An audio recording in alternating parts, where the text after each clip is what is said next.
She stood alone on a dark, frozen road in the mountains of New Hampshire. Her car's headlights flickered across the snow. The air was so still, you could hear the distant hum of the forest. A passing driver stopped, offered help. She said she'd already called for assistance. Minutes later, the police arrived. The car was still there, engine cold, airbags deployed, but Maura Murray was gone. It's the 9th of February, 2004. A 21-year-old nursing student from the University of Massachusetts, Amherst, disappears on Route 112 near the small town of Haverhill, New Hampshire. The case begins as a simple car accident, but quickly spirals into one of the most haunting missing person mysteries in modern America. Maura Murray wasn't the kind of girl people expected to vanish. She was bright, disciplined, and athletic. An honor student, a track star, a former cadet at West Point.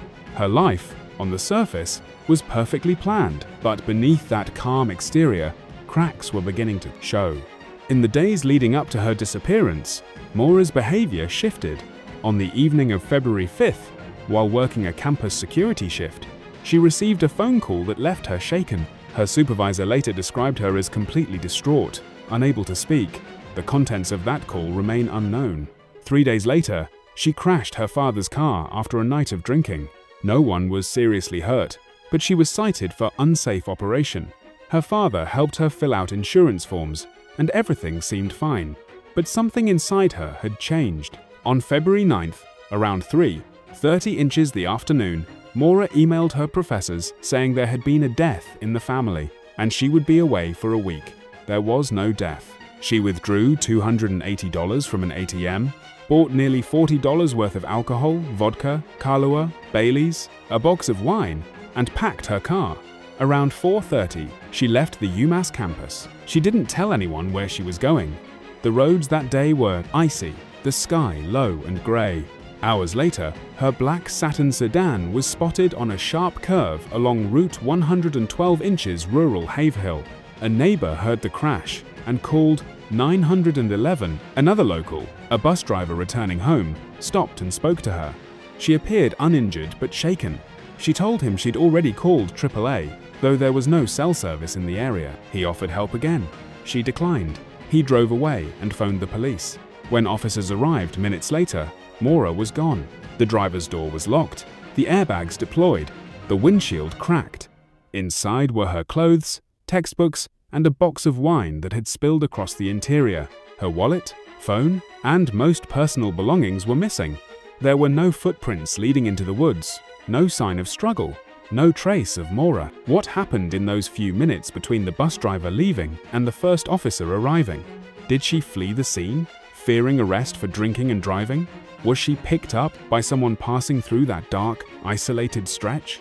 Or did something else, something far more sinister, unfold in the shadows of the White Mountains? Investigators launched a search that night, combing the woods with dogs and thermal cameras. A scent was picked up about 100 yards east of the crash site, but it vanished abruptly, as if she'd been lifted off the ground or entered a vehicle. The trail went cold. Over the following days, helicopters scanned the tree line. Dozens of volunteers trudged through snow, ditches, and abandoned cabins. The temperature dropped below freezing. Still, nothing. The official stance from authorities was that Maura left voluntarily. They suggested she might have wanted to start over somewhere new, escape the pressures of school, her family, or her recent troubles. But her family never accepted that. They insisted she wouldn't just run away, not without telling anyone, not without a plan. The deeper investigators looked, the stranger the story became.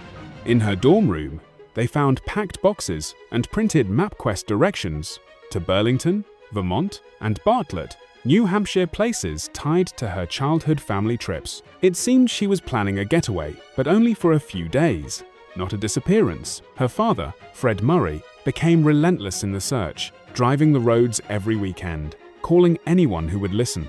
He pleaded with the police to consider foul play, to dig deeper, but without evidence of a struggle or a crime scene, the case stagnated. Rumors began to spread. Some said Maura had been pregnant, though medical records disproved it. Others claimed she ran away with a boyfriend no one knew. Then came darker theories: an unknown assailant, a serial offender operating in the area, even local conspiracies involving nearby residents. Online communities exploded with speculation. Every photo, every timestamp, every inconsistent statement was dissected. Some amateur sleuths became obsessed, mapping every road, every trail, every potential hiding place in the White Mountains. Others questioned the very timeline, pointing out how small gaps, mere minutes, could conceal an entire story.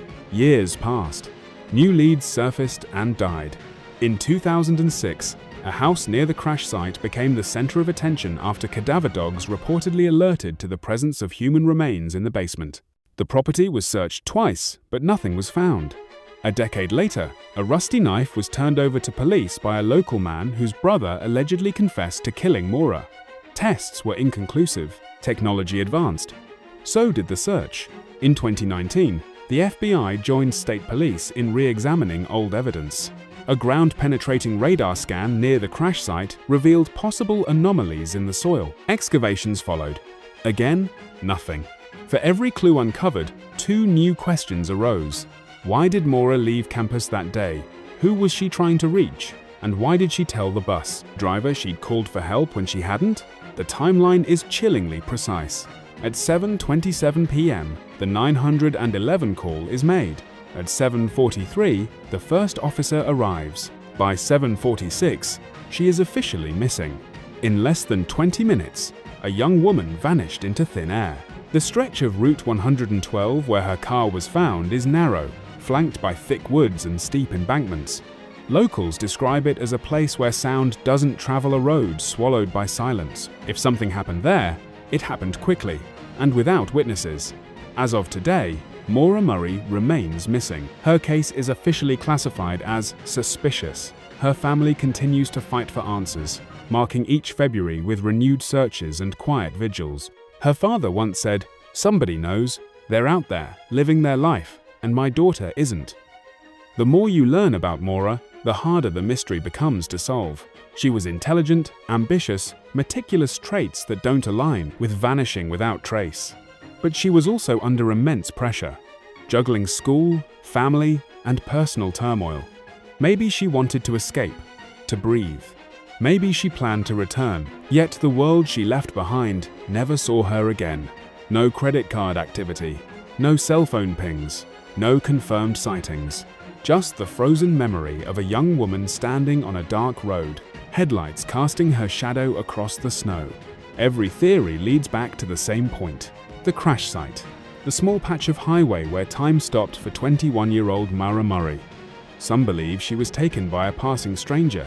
Others say she succumbed to the elements. A few think she's still alive, living under a new name. But there's something unnerving about the scene. The spilled wine, the rag stuffed into the tailpipe, the lie about AAA.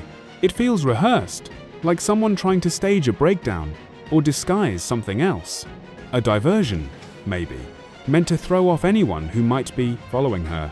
Or maybe she was running from something or someone we still don't understand. 2 decades have passed, and Route 112 remains, haunted by her absence. The road twists through the same woods, the same quiet bends, untouched by time. Travelers still pass the spot where her car once stood. Some leave flowers, others just slow down, as if the air itself holds its breath there.